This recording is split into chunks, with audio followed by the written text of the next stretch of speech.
금식절기 두 번째 주간의 말씀, 더 큰 재물이라는 제목의 말씀을 함께 나누겠습니다. 성육신의 금식절기 첫째 주와 두 번째 주는 사실 같은 주제의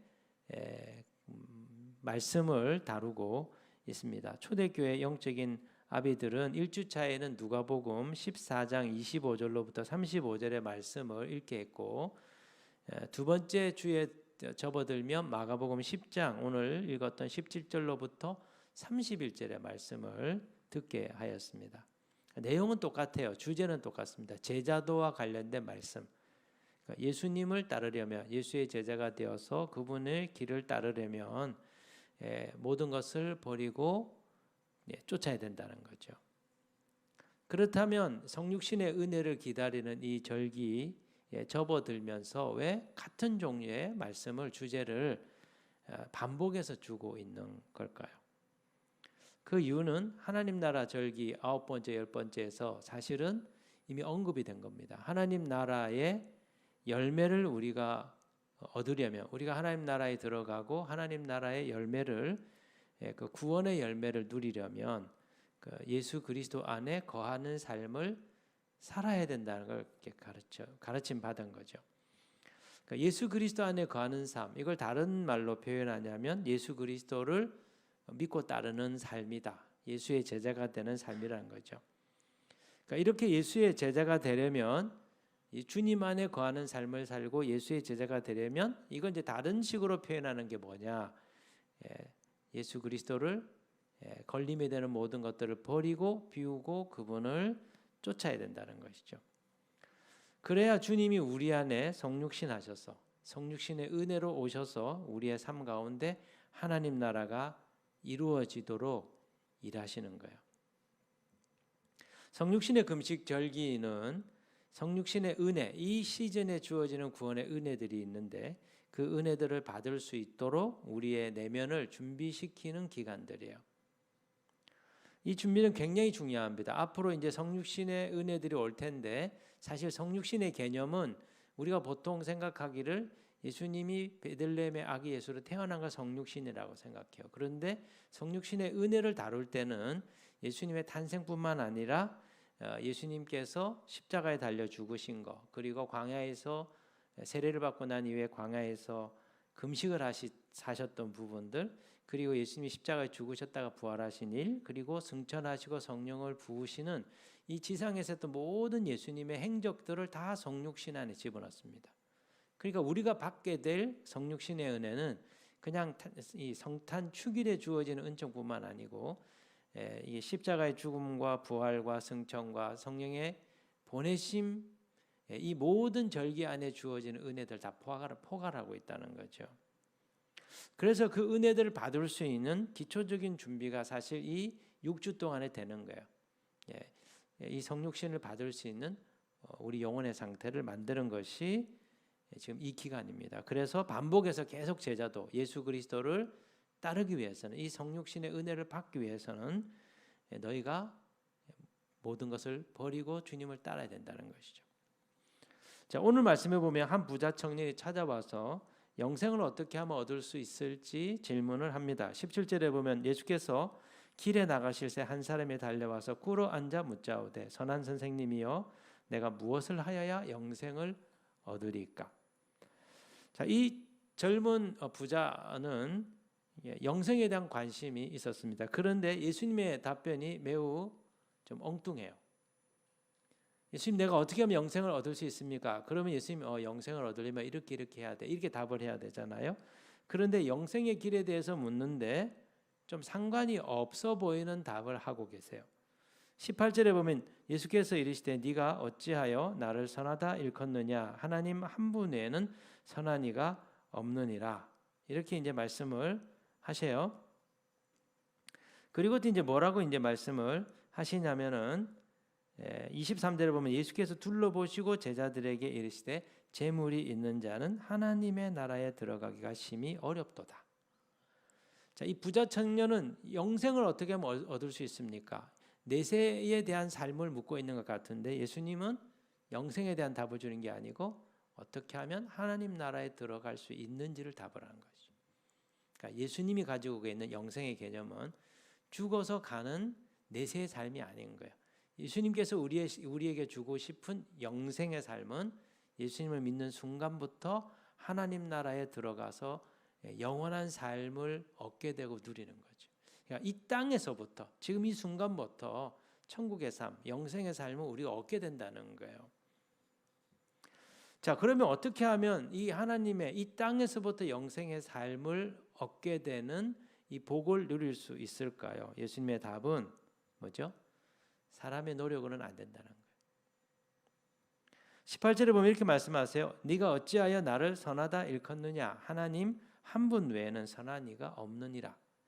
갑자기 예수님은 하나님 외에 선한 사람이 없다 이 얘기를 하세요. 왜 이런 말씀하실까요? 세상에 선한 사람이 없다. 무슨 얘기예요? 인간이 스스로 자기 힘, 노력으로 선한 삶을 살아서 영생에 들어가는 하나님 나라에 들어가는 일이 불가능하다는 것이죠. 선한 이는 누구라 그러죠? 오직 하나님 한 분 외에는 없다는 거죠. 무슨 얘기일까요?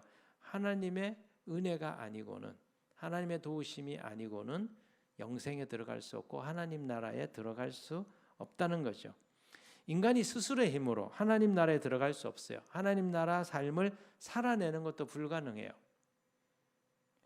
왜 그렇습니까? 인간은 타락함으로 죄인이 되었기 때문이죠. 죄의 영향을 받은 거예요. 죄에 오염된 존재예요. 그래서 선한 행위와 노력으로 하나님 앞에 구원받을 수 있는 사람은 아무도 없습니다. 어떻게 하면 구원에 들어갈 수 있어요? 어떻게 하면 하나님 나라에 들어갈 수 있어요? 어떻게 하면 영생의 삶을 누릴 수 있습니까? 오직 선하신 하나님과 영적으로 연결될 때, 선하신 하나님과 연합될 때, 우리 안에 성육신 하시는 예수 그리스도의 영이 오고 우리가 그분 안에 거하게 될 때 비로소 우리는 하나님 나라 안에 들어갈 수 있다는 것이죠. 그래서 이렇게 얘기를 합니다. 주님 안에 거해야 된다. 이걸 계속 강조하는 거죠.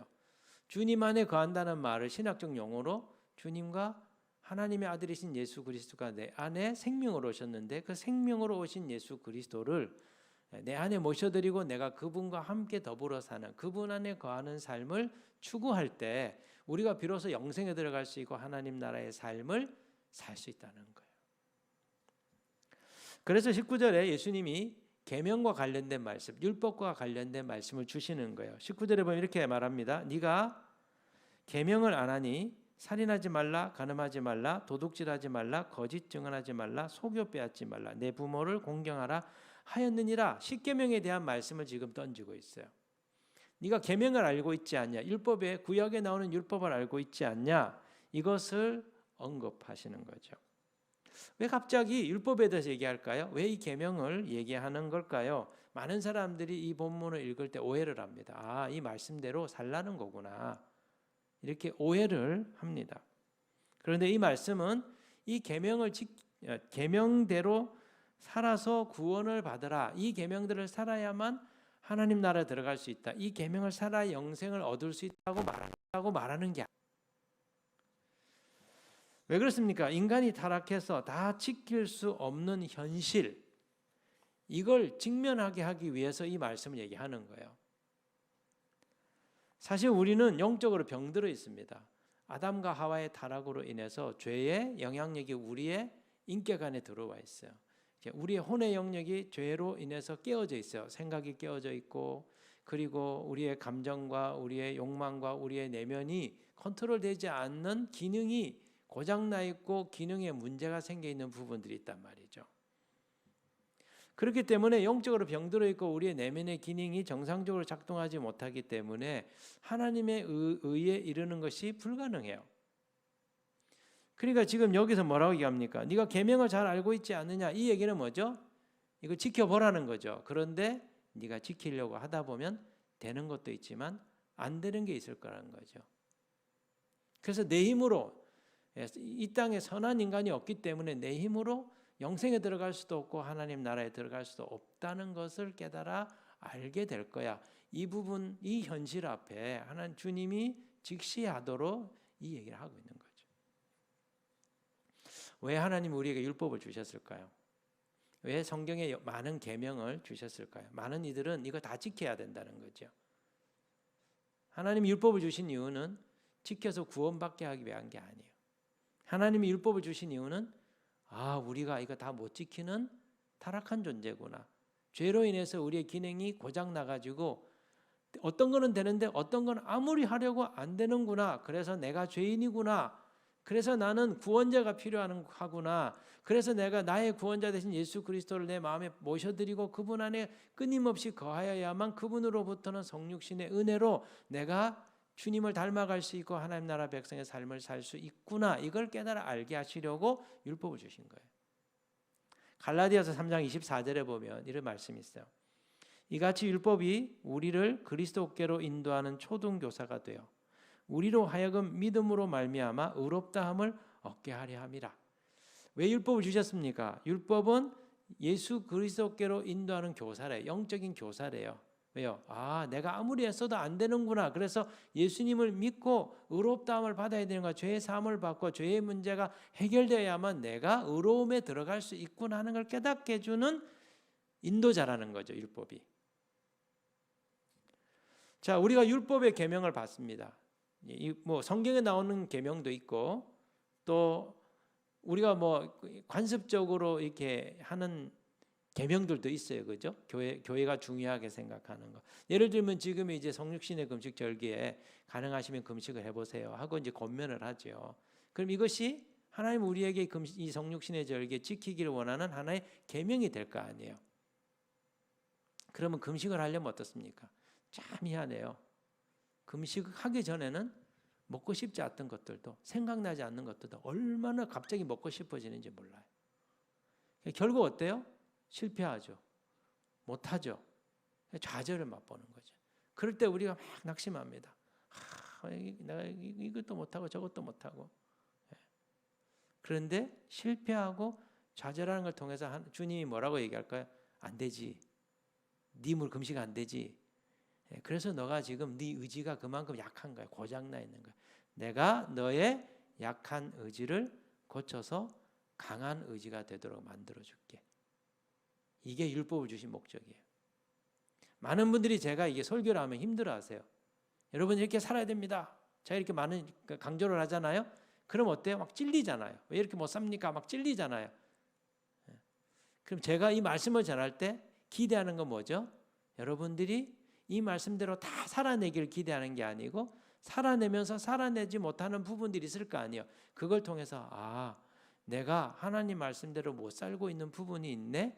그래서 주님의 은혜가 필요하네. 주님이 오셔서 주님을 내 마음에 모셔드려서 안 되는 부분을 고침받아야 되겠구나. 그래서 주님 앞에 나와서 기도하는 거죠. 하나님 날 좀 고쳐주세요. 이걸 기대하는 거예요, 사실은. 그런데 자기 나름대로 이렇게 해내는 분들은 어떻게 합니까? 그걸 하는 걸 막 만족해요. 나 이 정도로 하고 있어. 날 믿음 생활 잘하고 있어. 위험한 거예요, 그게. 못해야 돼요. 못하셔야 돼요. 여러분 기도해야 됩니다. 제가 얘기하잖아요. 그러면 막 기를 쓰고 기도하죠. 하루도 안 빠져 기도할 수 있어요? 안 돼요. 인간이 그럴 수가 없어요.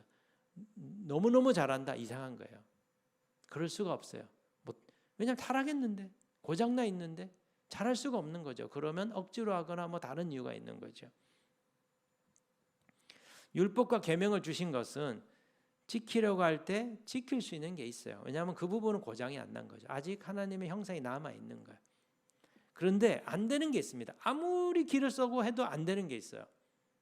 왜 그렇습니까? 타락의 영향을 받은 만큼 애쓰고 발버둥을 쳐도 안 돼요. 왜 그렇습니까? 죄라고 하는 영적인 바이러스가 내 안에 침투해서 어떤 부분이 병든 거예요. 분별력이 병들었거나 아니면 실행력이 병들었거나 아니면 감정이 병들었거나 어떤 혼의 기능의 일부분이 고장나고 망가져 있는 겁니다. 그래서 율법을 지키라고 하실 때 계명에 대해서 말씀하실 때 주님이 의도하신 바는 이걸 다 지켜서 영생을 얻어라 이 얘기가 아니에요. 너의 내면이 죄로 감염되어 있어서 작동하지 않고 있는 이 부분을 보라는 거예요. 그리고 영적인 의사이신 예수 그리스도께 나와서 치유받고 고침 받으라는 거예요. 그게 구원이에요. 제가 어떤 책에서 예전에 한 20년 전에 읽었던 책에서 정말 기가 막힌 비유를 하나 받았어요. 율법과 신앙에 대해서. 율법은 뭐냐면 보물지도래요.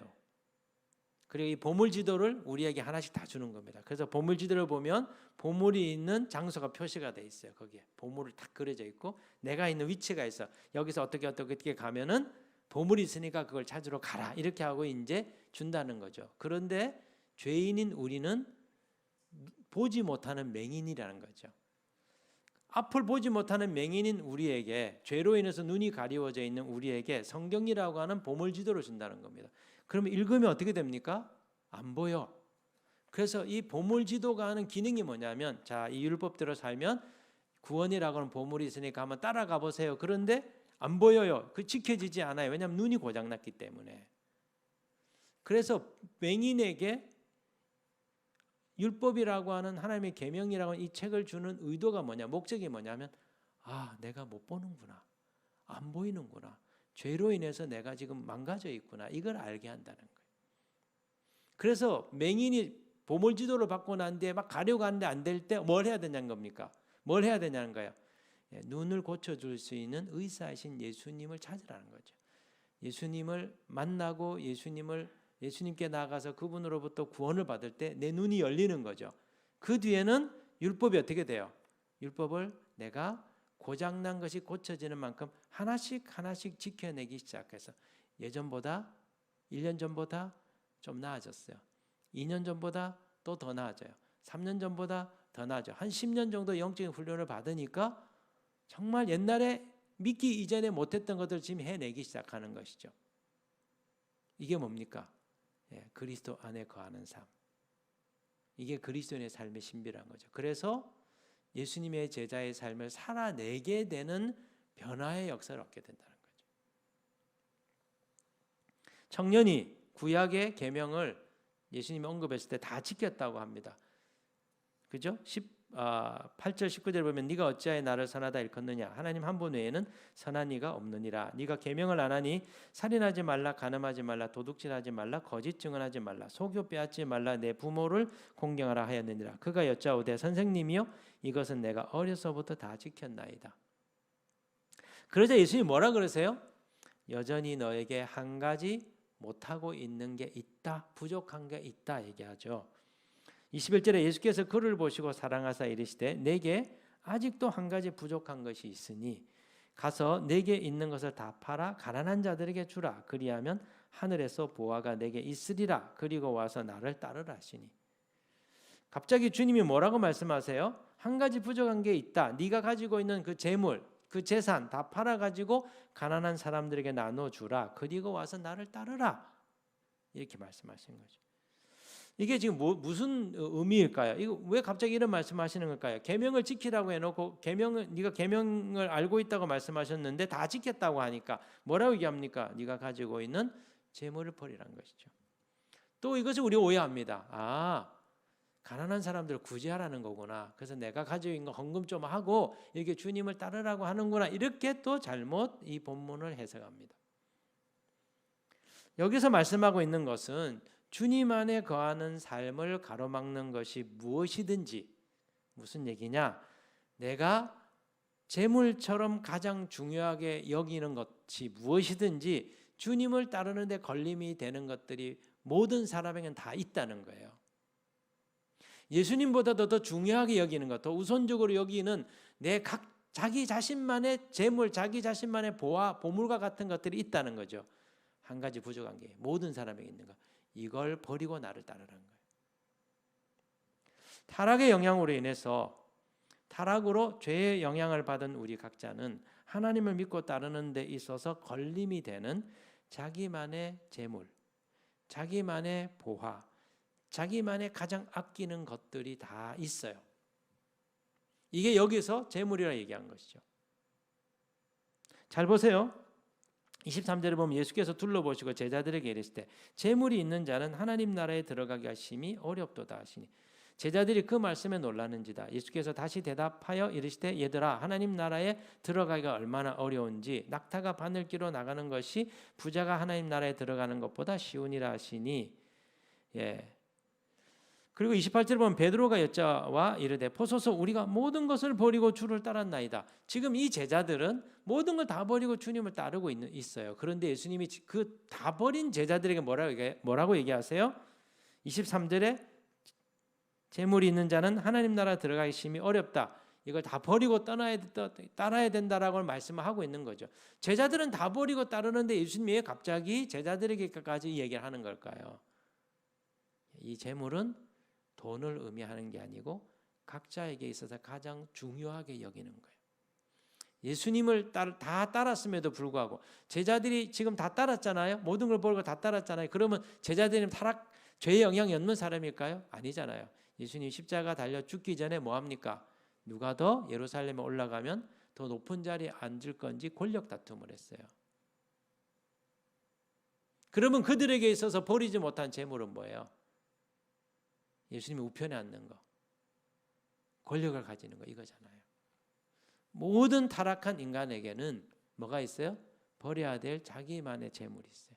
자기만의 보화가 있어요. 자기만의 보물이 가장 예수님을 따르는 데 있어서 걸림이 되는 버려야 될 가장 아끼는 것들이 있어요. 이걸 버려야 된다는 거죠. 이게 주님과 연합, 주님 안에 거하는 것을 방해해요. 그래서 하나님 나라의 열매를 누리지 못하게 되는 거죠. 자, 여러분과 저에게 있어서 주님을 따르는 주님 안에 거하는 삶에 걸림이 되는 나만의 재물은 무엇입니까? 대부분 딱 생각하면 돈, 헌금해라. 해야 될 보물지 재물일 수 있어요.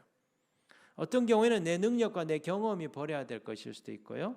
내가 주님으로 받던 달란트가 내가 버려야 될 것일 수도 있어요. 그리고 나의 인생에 대한 계획들, 나의 꿈들 이런 것들을 포기하기 어려워하는 나의 재물일 수도 있다는 것이죠. 심지어 목회자들에게 있어서는요. 목회를 잘하는 거, 성공하는 거 이게 우리가 버려야 될 너무너무 소중하게 이거 중요하게 여기는 것들일 수도 있어요. 어떤 사람은 어떤 은사를 받는 거, 영적인 은사를 내가 포기하고 싶어 하지 않는 거 이런 것이 우리가 버려야 될 재물일 수 있다는 것이죠. 이런 나의 재물들과 보물들이 주님을 따르는 일에 있어서 걸림이 돼요. 우리 각자에게는 이게 전부 다 있어요. 그래서 오늘 말씀은 나를 따르는 데 있어서 걸림이 되는 것이 무엇인지 내가 이것을 알고 이것을 내려놓고 이것을 버려야 된다는 거죠. 때때로요. 영적인 삶이 내려놓지 못하는 나의 재물일 수도 있어요. 우리가 잘 속아요. 돈이라든지 세상적인 것들은 이거는 주님 원치 않는 것이라고 생각할 수 있는데요. 우리 자신이 만들어 놓은 신앙의 형태 이게 버려야 될 것일 수 있어요. 왜냐하면 주님이 전혀 다른 방식을 우리에게 요구하시거든요. 자, 생각해 보세요. 지금까지 우리가 믿어왔던 신앙의 방식이 있잖아요. 그런데 지금 초대교회 방식을 우리가 배우면서 이게 흔들려요. 우리가 그동안 중요하다고 생각했던 것들을 이게 다 깨부시거든요. 지금까지 내가 중요하다고 생각을 믿었는데 이걸 자꾸 흔들어 놓거든요. 이거 놓는 게 쉽지 않단 말이죠. 예를 들면 예전에 막 주야 하고 소리 내면서 기도했어요. 그런 분들은 조용히 기도하는 게 힘들어요. 자, 조용히 기도하는 분들은 주님이 너 좀 부르짖어 가지고 좀 성령의 능력 좀 받아. 그런데 자기는 체질이 부르짖는 게 안 돼. 꼭 부르짖어야 됩니까? 저는 조용히 기도하겠습니다. 완전 거꾸로예요. 주님이 부르짖어 능력 받으라고 하는데 자기는 조용하게 기도해. 이제 좀 잠잠히 고요하게 기도해서 하나님의 깊은 가운데 들어가는데 자기는 계속 은사적으로 기도한 것 때문에 그거를 부르짖는 걸 포기를 못해요. 완전 거꾸로 가는 거죠. 하나님은 우리들에게 있어서 내가 중요하게 여기는 것들이 주님을 따르는 일에 있어 걸림이 될 때 그걸 내려놓으라 얘기한 거죠. 우리 모두에게는 다 각자 자기만의 재물이 있어요. 보물이 있어요. 믿음 생활에 있어서 정말 중요한 게 뭡니까? 이런 주님을 따르는 일에 있어서 걸림돌이 되는 것들을 버리는 거예요. 비우는 거예요. 주님 안에 거하는 것, 주님과 온전한 연합을 이루는 삶에 우리의 에너지를 드리는 것이죠. 그래야 가지가 나무에 붙어 있어서 열매를 맺는 것처럼 걸림이 되는 것들을 제거하고 주님 안에 계속 붙어 있고 일관성 있게 거할 때, 그때야 비로소 하나님 나라의 열매를 우리가 얻게 되는 거예요. 그때야 비로소 변화되는 거예요. 제가 계속 여러분에게 강조하는 게 뭐냐면, 자, 제가 교회 오래 다녔어요. 그런데 변화가 없어요. 뭡니까? 주님 안에 안 붙어 있는 거예요. 작년에 비해서 올해 변해야 돼요. 조금이라도 변화가 있어야 돼요. 왜냐하면 주님으로부터 그 성육신의 은혜, 구원의 은혜를 우리가 받으면 변화될 수밖에 없어요. 우리 안에 진동이 일어나요. 우리 안에 충돌이 일어나요. 굉장히 내적 갈등이 있어. 그 과정을 넘으면서 깊은 회개와 내 걸림이 되는 것들을 내려놓는 삶을 계속 살 때 정말 내 안에 혼의 변화 역사, 이런 생각이 바뀌고 나의 태도가 바뀌고 내 정서가 바뀌게 되고 내 삶의 패턴이 바뀌게 되고 삶의 양식이 바뀌게 되거든요. 그때 변화되는 거예요. 그걸 일컬어서 영적으로 성장했다, 영적으로 성숙했다, 주님의 성품을 닮았다고 얘기하는 거예요. 예전에는 똑같아. 그 뭡니까? 주님 안에 붙어있지 않는 삶이에요. 하나님 나라의 열매를 맺을 수 없는 상태가 되는 거죠. 뭔가 걸림이 있는 거예요. 예수님 23절로부터 27절에 보면 부자가 천국에 들어가는 것이 낙타가 바늘기 들어가는 것처럼 엄청나게 어렵다고 말씀을 합니다. 그런데 뭐라고 얘기하시냐면은 제자들이 놀래가지고 그럼 누가 구원을 받을 수 있습니까? 그러자 예수님이 27절 이렇게 말씀하세요. 예수께서 그들을 보시며 이르시되 사람으로는 할 수 없으되 하나님으로는 그렇지 아니하니 하나님으로서는 다 하실 수 있느니라. 하나님이 우리로 하여금 하나님 나라 들어가게 하고 하나님 나라의 삶을 살 수 있도록 하시고 우리 안에 하나님의 통치가 이루어지게 하실 수 있다는 것이죠. 어떻게 이게 가능합니까? 내 안에 예수 그리스도께서 성육신 하실 때, 내 안에 성육신의 은혜로 그분이 임하실 때, 그분이 우리 안에서 혼의 타락한 부분을 깨트리시면서 그분의 생명이 우리의 혼의 영역으로 확장되게 하셔서 예수 그리스도의 형상을 조금씩 닮아가도록 하는 것이죠. 그래서 변하는 거예요. 그래서 내가 달라지는 거예요. 말하는 게 달라지고 생각하는 게 달라지고 사람들을 대하는 태도가 달라지게 되는 것이죠. 주님 안에 갈 때 우리는 하나님의 형상으로 성장할 수 있는 성육신의 은혜를 하나님으로부터 공급받게 되는 거예요. 그래서 27절에 사람으로는 할 수 없으되 하나님으로는 그렇지 아니하니 하나님으로서는 다 하실 수 있느니라. 하나님 우리를 어떻게 변화시킵니까? 우리 안에 성육신의 은혜로 오셔서 우리 안에 생명으로 가셔서 이 생명이 자라게 하심으로 우리의 타락한 혼의 영역들이 점점 예수님의 형상으로 변화되게 하시는 거죠.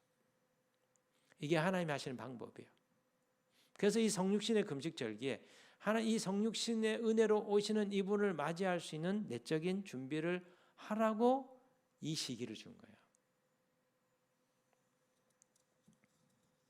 저는 여러분들이 이 구원의 절기를 따라 삶을 살아갈 때, 믿음의 삶을 살아갈 때 이 성경에서 약속하고 있는 이 놀라운 구원의 은혜를 여러분 경험하실 거예요. 그리고 변화의 역사들을 보게 될 겁니다. 그렇다면 성육신의 은혜를 받으려면 뭘 해야 된다고요? 핵심 단어는 뭐라고요? 비움이에요. 비우는 거. 비우기예요. 헬라어로 케노시스라고 그럽니다. 케노시스. 자기를 비워 종의 형체를 가지신 예수 그리스도를 따르는 삶이죠. 그래서 우리에게 요구하는 게 뭐냐면 주님 안에 거하는 삶을 가로막는 걸림돌들을 찾아서 이것을 버리는 겁니다. 이게 영생에 들어갈 수 있는 비결이에요. 이게 천국을 맛볼 수 있고 천국의 삶을 살 수 있는 비결이에요. 이것이 하나님 나라의 열매를 볼 수 있는 비결이에요. 자기를 버리는 것, 자신을 비우는 것. 자기를 비울 때 주님이 우리의 혼을 그리스도의 생명으로 채워가심으로 하나님 나라 역사가 내 안에서 일어나게 되는 거죠. 이 시기 동안 뭐 해야 된다고요? 버려야 돼요. 비워야 돼요. 그러니까 뭘 버리고 뭘 비워야 될까요? 그런데 이 버리라는 말씀을 들으면 솔직히 눌려요. 솔직히 마음속에서 거부감이 일어나요. 자신의 가장 중요한 것을 버려야 된다. 그걸 버리고 나를 따라야 된다. 예수님 따라야 된다. 이렇게 말씀하시면 마음에 거부감이 있고 부담감이 있고 저항하는 이런 감정이 일어나게 됩니다. 29절에 보면 이렇게 말씀하시잖아요. 예수께서 이르시되 내가 진실로 너희에게 이르노니 나와 복음을 위하여 집이나 형제나 자매나 어머니나 아버지나 자식이나 전토를 버린 자는 이 다 버려야 된다는 거예요. 자, 예수님을 위해서 예수님과 복음을 위하여 집을 버려야 된대요. 집에 대한 집착 버리셔야 돼요. 나 지금 전셋집인데 내 집 마련해야 되는데 야 그냥 전세 살면 안 되냐? 월세 살면 안 되냐? 아니 많이 나가는데요. 내가 그냥 월세 많이 줄게. 하나님 월세 많이 주셔가지고 월세 살게 하시면 어떻게 하실래요? 아 그래도 내 집을 사야 되겠는데 때로는 주님이 내려놓으라고 할 수 있는 거죠. 또 뭐라고 얘기합니까? 형제나 자매나 버려야 된대요. 가족을 버리라는 거죠. 아버지 어머니를 버려요. 자식도 버리래요. 전토 자기 부동산도 버리래요. 여러분 하실 수 있으세요? 이 말씀이 어떠세요? 아 이거는 비유적으로 하신 것일 거예요. 문자적으로 하신 건 아닐 거예요. 자 우리 마음속에 이걸 자꾸 뒤틀어 가지고 해석하고자 하는 이런 마음들이 있죠. 자, 이 말씀을 접하면 우리 마음에 이런 생각이 일어납니다. 아 이거 다 버리면 나 뭐 먹고 살아? 이런 마음이 일어납니다. 사람이 돈 없이 집 없이 어떻게 살 수 있냐? 그래도 좀 적당하게는 있어야 되지 않을까? 하나님 그렇지 않나요? 이런 생각이 우리 안에 일어납니다. 가족을 버리나니 이건 너무 반인륜적인 게 아니냐? 이게 정말 예수님 하신 말씀이냐? 도대체 어떻게 이런 말씀하실 수 있냐? 이거 광신도 되라는 말 아니야? 이런 생각이 일어나게 되죠. 그런데 버리라고 하는 참 뜻을 알게 되면 우리의 생각이 달라져요. 주님이 부자 청년에게 재물을 가난한 자들에게 나누어 주고 나를 따르라. 이거는 단순히 구제하고 착한 일을 해라 이런 뜻이 아니에요. 재물을 버리라는 의미는 주님이 우리 안에 거하시는 것을 방해하는, 내가 주님 안에 거하고 주님이 내 안에 거하시는 것을 방해하는 걸림돌들이 있다면 이걸 제거하고 주님이 내 안에 오셔서 주님이 원하신 대로 나를 다스리도록 내 마음을 열어드리도록 하는 것, 이게 버린다는 의미예요. 그래서 29절 30절에 보면 이렇게 말을 합니다. 29절에 보면 예수께서 이르시되 내가 진실로 너희에게 이르노니 나와 복음을 위하여 집이나 형제나 자매나 어머니나 아버지나 자식이나 전토를 벌인 자는, 그 다음이 중요해요. 현세에 있어 집과 형제와 자매와 어머니와 자식과 전토를 100배나 받되 박해를 겸하여 받고 내세의 영생을 받지 못할 자가 없느니라. 버리면 100배를 돌려준대요. 언제? 내세에서가 아니고 현세에서. 그러면 여기서 버리라고 하는 의미는 뭐죠? 아무것도 없이 살라는 뜻이 아니에요. 없이 살라는 말이 아니에요. 소유 없이 살라는 말이 아니에요. 버리면 100배를 주님이 주시기 때문에 이 땅에서 뭐예요? 100배의 삶을 누리며 살게 되는 거죠. 이 100배의 삶을 누릴 수 있도록, 천국의 풍성한 삶, 하나님 나라 열매를 누릴 수 있도록 그 복을 하나님 주시는데, 이 복에 걸림이 되는 나에게 있어서 내가 지금 놓지 못하고 있는, 나에게 있어서 보물과 같은 가장 좋은 것, 이거를 치워야 주님으로부터 이 성육신의 은혜가 와서 이 100배의 삶을 누릴 수 있다는 것이죠. 버린다는 의미가 그거예요. 주님이 우리에게 얘기하기는, 야 지금 요즘 어렵지 않냐? 교회도 어렵고 주변에 어려운 사람 있지 않냐? 너 그거 갖고 있는 거 좀 구제헌금 좀 해라. 하나님 좀 저희도 지금 가정이 어려운데요. 이거 내면 우리 더 힘들어져요. 그런데 야 그거 버리면 내가 100배 줄게. 그럼 여러분 내놓겠습니까? 안 내놓겠습니까? 이걸 믿으면 내놓을 수 있는 거죠. 내놓았는데 연말에 갑자기 생각지 않은 보너스가 엄청나게 나오는 거예요. 이게 하나님 나라예요.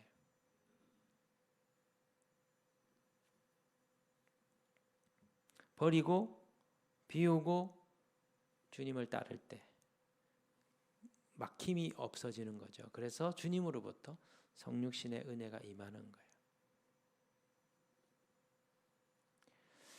이런 점에서 우리는 버리는 훈련이 좀 필요합니다. 사실 우리는 모으고 움켜쥐고 놓지 않는 훈련을 너무 많이 받았어요. 우리는 도리어 다른 훈련을 해야 됩니다. 나를 버리고 비우는 삶을 사는 연습. 이게 이제 자기 비움의 훈련이에요.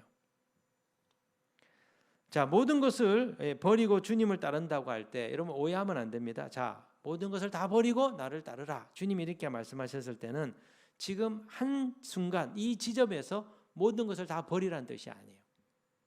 주님이 모든 것을 다 버려야 된다는 것은 우리 인생 전체를 놓고 말씀하시는 거예요. 자, 우리가 인생을 살아갈 때 인생 한 시점이 있어요. 어떤 시점이 있어요. 예를 들면 내가 대학생 때, 내가 청년 시절에, 내가 각 결혼한 신혼 초기에, 그리고 결혼하고 난 뒤에 첫 애가 태어났을 때, 아니면 아이들을 어느 정도 다 키웠을 때, 내가 나이가 들고 노년이 됐을 때, 우리 인생의 시점들이 있어요. 인생 전체의 이 시점에서 모든 것을 버리라고 할 때 한 시점에 다 버리는 게 아니고 그 시점마다 버리기를 원하시는, 주님으로부터는 은총을 가로막고 있는 내 삶에 버려야 될 걸림돌이 있는 것, 그 시점에 그거를 버리기를 원하는 거예요. 그러면 나머지는 그 시점에는 가질 수 있어요. 그것이 무엇이든지 버리라는 의미죠. 자, 지금 부자 청년에게 주님이 뭐라고 말해요? 지금 이 시점에서 주님을 따르는 것을 방해하는 것이 재물이었어요. 이 사람에게 있어서. 그래서 그 재물을 내려놓으라고 말한 거죠. 나머지는 다 가질 수 있었어요. 가족은 그대로 가져야 돼요. 형제고 자매고 다 버릴 필요 없어요. 지금 이 시점에서 이 부자 청년에게는 재물을, 소유를 내려놓은 것이에요. 그렇다면 우리에게 있어서 어떻게 적용할 수 있을까요? 우리가 지금 성육신의 은혜를 받아야 되는데 이 시점에서 2022년 이 성육신의 은혜가 임하는 이 시점에서 걸림이 되는 게 뭔지를 찾아서 그걸 버려야 돼요. 그런데 주님이 버리고 비우기를 원하는 게 있는데 그거 말고 미련하게 다른 걸 버리는 사람들이 있어요. 안 버려도 되는데 다 버리라고 했다고 그걸 진짜 다 버리는 미련한 적용을 하는 사람들이 있어요. 이게 뭡니까? 이게 자기의예요. 지나치게 버리면 안 돼요. 이 시점에서 주님이 버리기 원하는 게 있어요. 그것만 버리면 돼요. 각 사람마다 버려야 될 내용이 다 달라요. 아이템이 다 달라요. 각 사람마다 하나님께서 버리기 원하는 분량이 다 달라요. 그것만 버리면 되는 거예요. 그게 버린다는 의미입니다. 모든 것을 버려야 된다는 의미 속에 담겨 있는 뜻이에요. 제가 대학생 시절에 정말 중요하게 생각했던 게 뭐냐면 제가 좀 음악을 잘했거든요. 노래도 잘 부르고 악기도 잘 다루고 그리고 이제 성가대 지휘도 하고 제가 이제 음악가가 되고 싶어 했었어요. 그런데 이제 부모님이 그런 데 관심이 없으셔가지고 야 공부해가지고 그냥 대학이나 들어가 이렇게 해서 제 꿈이 이제 이게 좌절이 된 거죠. 그래서 내가 돈 벌어가지고 내가 음악을 하겠다. 그래서 사실 이제 사범대 들어간 거예요. 선생님을 하면서 돈도 벌고 방학도 있고 그러면 내가 이제 좀 다시 음악 공부를 해가 뭐 좀 해볼 수 있겠지. 이런 생각으로 이제 갔는데 이 대학 때 이제 주님을 만난 거죠. 그러면 주님은 저에게 야, 그 음악이 너에게서 가장 중요한 건데 그거 나를 위해서 자꾸 버려라. 이게 주님이 계속 그런 이제 신호가 이렇게 오는 거예요. 결국에 이제 4학년 때 그걸 제가 내려놓겠습니다 하고 이제 내려놓은 거예요. 근데 지나고 보니까 주님이 저를 음악가보다는 목회자로 쓰시려고 하신 것 같아요. 자, 젊은 시절에 우리가 버리지 못하는 것들이 있어요. 자, 그 시절에는 어떻게 그래 공부를 하고 싶은지 지금은 공부 골머리 아프거든요. 그때는 막 유학 너무 가고 싶었어요. 유학 가가지고 막 공부 많이 해가지고 막 박사 이런 거 막 하고 싶고 그렇게 다녀온 사람은 뭐 부럽잖아요. 박사들 보면 부럽잖아요. 어떻게 하든지 막 해보려고 이렇게 노력하고 애를 이렇게 썼는데 주님이 그 길을 열지 않았어요. 그거 내려놓기를 원하고 야 박사는 그냥 신학교 교수가 하는 사람이 박사야. 너는 목회자이기 때문에 공부를 하는 게 아니고 사람에 대해서 잘 경험하고 알아야 돼. 이게 주님 부르시는 길이거든. 이거 내려놓는 게 쉽지 않았어요. 이제 나이가 드니까 이제 공부하는 게 힘들어요. 이제는 내려놓지 말아라 해도 자연히 내려놔지는 거죠. 이제 그냥 해도 돼요. 어느 정도 할 수 있는 만큼. 젊은 시절에는요, 친구가 내려놓기 어려워요. 젊은 시절에는 연애가 내려놓기 굉장히 어려워요. 젊은 시절에는 자기의 꿈과 자아를 실현하는 건 내려놓기 어려운 거예요. 이 뭐죠? 주님이 그 시점마다 버리기 원하는 것 중에 하나예요. 신혼 때는 뭘 버리기 어렵까요? 돈. 신혼 때가 월급이 적잖아요. 돈이 굉장히 힘든 문제예요. 그 다음에 신혼 때는 뭐죠? 결혼해가지고 행복을 꿈꾸잖아요. 그래가지고 멋진 삶, 폼나는 삶. 그래서 막 이렇게 여행도 다니고, 그 다음에 이렇게 좋은 집에서 살고, 좋은 이렇게 인테리어도 하고, 막 이런 것에 대한 로망들이 다 있잖아요. 그래서 여성 잡지들 보면 다 인테리어 먹는 거 다 이런 거잖아요, 그죠? 전부 다 그런 거예요. 그 다음에 젊은 부부는 뭐죠? 가족이죠. 자녀 교육이죠. 자녀 교육, 자녀 양육이죠. 이거 버리기가 너무 어려운 거예요. 너무너무 중요해요, 자기에게 있어서. 노년 때는 뭐죠? 재산을 모으는 거고, 그리고 편안하게 건강하게 사는 거죠. 건강에 대한 염려가 너무 많아요. 그리고 명예에 대한 욕심들도 너무 많아요. 주님이 우리의 인생의 시점마다 내려놓기를 원하는 부분들이 있어요. 그걸 버려야 돼요. 그 연습을 하셔야 돼요. 버리는 연습을 하셔야 돼요. 눈에 보이는 것뿐만 아니고 눈에 보이지 않는 것도 버려야 돼요. 사람들로부터 칭찬받고, 사람들한테 욕 안 먹는 거. 여러분, 사람한테 욕 안 먹고 살 수 없어요.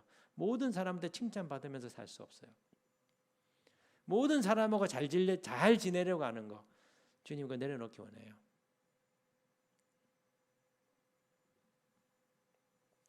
목회자들의 고민 중에 하나가 뭐냐면 모든 교인들하고 다 잘 지내고 싶은 거죠. 그런데 다 잘 지낼 수가 없어요. 왜요?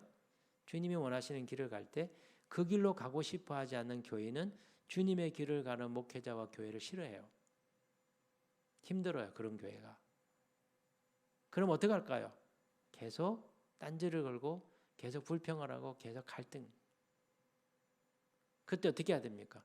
그 성도의 마음을 불편하지 않기 위해서 주님이 가라고 하는 길을 포기하고 싶은 유혹을 받아요. 근데 가야 돼요.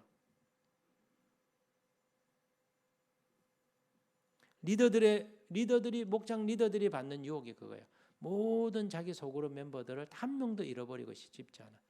목장 리더는 진리를 얘기하고 진리의 길을 가야 돼요. 그리고 할 수 있는 한 멤버들을 잘 도우려고 애를 써야 돼요. 그럼에도 불구하고 그 길을 가지 않는 사람이 있을 때는 하나님께 맡길 수밖에 없어요. 때로는 불편한 리더가 돼야 돼요. 그래서 오늘 이렇게 얘기하는 거죠. 30절에 보면 현세에서 집과 형제와 자매와 어머니와 자식과 전토를 100배나 받되 뭐요? 박해를 겸하여 받고. 왜 박해를 겸하여 받습니까? 주님의 길, 십자가의 길, 버리는 길을 싫어하는 사람들이 있어. 편안하게 믿음 생활하고 싶은 사람이 있고, 복만 받고 싶어하는, 버리는 거 원치는 않고 하나님 복만 받기를 원하는 사람들이 있거든요. 그 사람들은 십자가의 길을 가는 걸 싫어해요.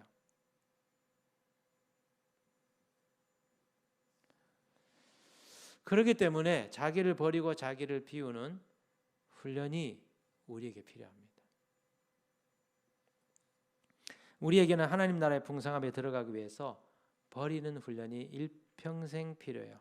이걸 위해서 이 버리는 훈련을 시작하도록 하기 위해서 초대교회의 영적 아비들, 교부들이 전해준 간단한 훈련이 있습니다. 이게 금식과 기도예요. 초대교회에서는 이 성육신의 금식절기, 그리고 사순절, 그리고 성령의 절기에 이 세 시즌의 금식을 합니다. 그리고 마지막에 이 재림을 기다리는 2주간 동안은 금식합니다. 그래서 구원의 절기 1년 동안에 4차례 금식을 해요. 그런데 금식을 할 때 뭘 하냐면 성경을 많이 읽습니다. 그리고 하나님 앞에 기도하고, 대표적인 게 뭐냐면 엎드려 경배하는 거예요. 이게 이 금식하면서 하는 거였어요. 실제로 우리들에게 있어서 금식은 좀 이렇게 유익함이 있습니다. 뭐가 있냐면 첫 번째는 바쁘게 살고 있는 우리들에게 시간을 좀 확보하게 해줘요. 성경 읽을 시간도 없고 기도할 시간들이 없는데 밥을 안 먹는 대신 시간이 남잖아요. 밥 안 먹으면 시간이 남잖아요. 여러분이 밥을 30분 먹는다. 또 치우는데 시간이 걸린다. 안 먹으면 자매님들은 설거지 안 해도 되니까 시간이 남잖아요. 그죠? 남편들은 밥을 안 먹으니까 안 먹는 만큼 시간이 남잖아요. 그럼 그 시간 동안 성경을 읽고 기도할 수 있는 것이죠. 그러면 왜 이렇게 금식하고 기도하는 게 자기를 비우는 간단한 훈련이 되는 걸까? 자, 금식을 해요. 그리고 성경을 읽고자 해요. 그리고 기도를 해요. 그리고 엎드려 경배를 해요. 이거 이제 기본적인 세트거든요. 그러면 이거를 하려고 하면 뭐가 일어날까요? 하기 싫은 마음이 일어납니다. 하기 싫은 이 마음이 뭐죠? 나의 혼에 타락한 거예요. 이걸 버리는 훈련이 금식을 하는 거예요. 하고 싶어 하지 않는 내 혼에 타락한 감정, 이거를 죽이고 버리기 위한 씨름이 시작되는 거죠. 그래서 이것을 하면 자신의 타락한 혼의 욕구를 죽이고 버리는 훈련이 시작이 되는 겁니다. 그래서 이것을 매년 이 시즌마다 금식과 기도와 경배하는 것을 매년 조금씩 하도록 하는 거예요. 제가 여러분에게 지난번 말씀드릴 게 세 가지 안을 드렸잖아요. 기억나세요? 제가 이 기간 동안에 자발적으로 여러분들이 선택을 해보세요. 첫 번째는 40일 금식인데 지난주 이제 화요일부터 한 주도 빠지지 않고 하루도 빠지지 않고 24일까지 매일 금식하면 40일 할 수 있다 그랬죠. 만약에 월요일부터 하셨으면 41일 할 수 있어요. 그 다음에 초대교회에서는 주일은 밥을 먹었기 때문에 그러면 월요일부터 6주 동안 월요일부터 토요일까지 6주 동안 하면 36일을 할 수 있어. 두 번째 선택하라 그랬어요. 세 번째는 그것도 너무 많아. 그럼 저는 한 주만 할게요. 저는 두 주만 할게요. 저는 세 주만 할게요. 자, 여러분이 알아서 정해보세요. 제가 세 가지 제안을 드렸습니다. 그리고 기본적인 금식은 뭐라 그랬죠? 한 끼 금식이라 그랬어요. 많이 할 필요도 없어요. 한 끼만 하시면 돼요. 아침 한 끼만 금식하세요. 자, 참기 어려우면 12시까지 하는데 참기 어려우면 10시까지만 하시고 간단하게 드셔도 괜찮아요. 중요한 거는 이것을 과하게 하기보다 약하게 해서 매년 조금씩 늘려가는 게 목표예요. 버리는 연습을, 자기를 죽이는 연습을 하는 거예요. 초대교회에서는 이 절기 동안 매년 조금씩 버리는 양이 늘어나게 될 때 어떤 일이 벌어지냐면 걸림이 되는 것들이 버려지고 비워지는 만큼 그만큼 성육신의 은혜가 담아지게 되는 영혼의 공간이 생긴다고 믿었어요. 그만큼 주님의 은혜가 담겨지는 거죠. 올해 못 하셔도 괜찮아요. 내년 또 있어요. 내년 못 하셔도 괜찮아요. 내후년 또 있어요. 너무 거기에 막 연연하실 필요가 없어요. 제가 올해 이제 3년 차거든요. 구원의 절기에 대해서 공부하고 이걸 이렇게 살아보려고 애를 쓰는 게 3년 차인데 저도 1년 차, 2년 차는 완전히 다 소화를 못했고 이해를 못해서 정말 굶는 게 그냥 목표였어요. 굶는 게 그냥 목표였어요. 그래서 40일 굶었다. 예. 그것만 해도 기특한 거죠. 예. 그리고 올해 3년 차 접어들어서 내년에 또 접어들겠죠. 예. 조금씩 그 분량을 늘려가는 거예요. 그리고 초대교회에서는 이 절기에 좀 특별한 공동체 기도를 했다고 합니다. 24시간 기도예요. 24시간 함께 모여서 기도한 겁니다. 그래서 24시간 어떻게 부르짖으면 기도하냐? 초대교회는 부르짖지 않았고 사복음서를 한 장 읽고 엎드려 경배하고 한 장 읽고 엎드려 경배하고 성경 읽고 경배하고 성경 읽고 이게 기도예요. 그걸 하는 거예요. 그리고 이런 전통을 이어받은 일부 수도원이나 동방 정교회에서는 어떻게 하냐면 한 주에 3번 이렇게 오랫동안 기도하는 날을 정해요. 뭐 화요일, 목요일, 뭐 토요일 이렇게 정해가지고 길게 기도를 이렇게 합니다. 이게 너무 이제 과한 교회는 어떻게 하냐? 일주일에 한번 토요일에 오후 2시부터 주일 낮 12시까지 공동체적으로 함께 오랫동안 기도하는 훈련을 하기도 해요. 근데 저희는 아직 그렇게 할 수준이 되지 않습니다. 그냥 원하는 분들, 할 수 있는 분들 할 수 있기를 제가 권면해요. 제가 있는 한 교회는 어떻게 하냐면 24일 성탄절 전날 교인들이 모여가지고 저녁 8시부터 사복음서를 읽는 통독하는 모임을 한대요. 초대교회에서 그렇게 했대요. 한 장 읽고 엎드려 경배하고 한 장 읽고 엎드려 경배하고 6시간 정도 걸린답니다. 그런데 청년들이 처음에는 어른들은 안 올 거라고 생각했는데 청년들이 의외로 많이 오고 어른들이 이렇게 오셨는데 놀라운 일이 벌어진 거죠. 6시간을 성경을 애들이 읽었는데 어떤 친구가 눈이 열려가지고 환상이 보인 거예요. 그리고 믿음이 없던 친구가 믿음이 생기기 시작한 거예요. 온 지 얼마 안 되는 초신자 친구가 믿음이 이렇게 생기게 됐다. 신비로운 일들이 벌어지는 걸 보면서 야, 이 성경을 읽고 하나님을 엎드려 경배할 때 하나님 임재가 있는 거구나 하는 거를 깨달았대요. 언젠가 저희 교회에서도 24일 저녁에 함께 모여서 원하시는 분들 정말 사복음서를 다 읽으면서 하나님 앞에 기도하고 경배하는 이런 날이 왔으면 좋겠습니다. 우리의 금식은 금식 자체가 목적이 아니야. 금식은 뭐죠? 자기의 욕망을 버리는 훈련을 하는 과정일 것이죠. 자기를 비우는 이 훈련을 통해서 우리는 성육신의 은혜를 받을 수 있는 준비가 되리라 생각합니다. 오늘 제목이 더 큰 재물이요. 뭘까요? 성육신의 은혜죠. 더 큰 재물이 우리를 기다리고 있어요. 성육신의 은혜가 우리 가운데 임하게 될 겁니다. 그 같은 주님의 부르심 가운데 응답하시는 우리 성도님들 되시기를 축복합니다.